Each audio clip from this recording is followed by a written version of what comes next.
Hey everyone, welcome back. In this video, I'll show you how to collaborate in Draw.io in 2026. If you want to work on diagrams with teammates, classmates, or clients, this guide will help you set up collaboration step by step. First, save your Draw.io diagram to a cloud storage service such as Google Drive, OneDrive, or another supported platform. Cloud storage makes collaboration much easier. Next, make sure the file is saved and synced successfully before sharing it with others. Now open your cloud storage account and locate the diagram file you want to collaborate on.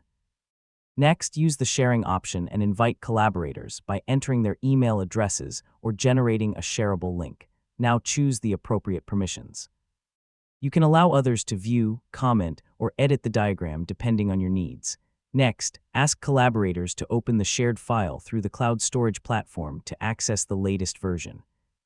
Now communicate with your team while making changes to avoid editing conflicts and duplicate work. Next, save changes regularly so everyone can access the most recent updates to the diagram. If multiple people are working on the project, review changes frequently to ensure accuracy and consistency. Finally, keep backup copies of important diagrams before making major edits or revisions. And that's it, you've successfully learned how to collaborate in Draw.io. You can now work with others more efficiently and keep your diagrams organized and up to date. And don't forget to like, share, and subscribe for more helpful tutorials.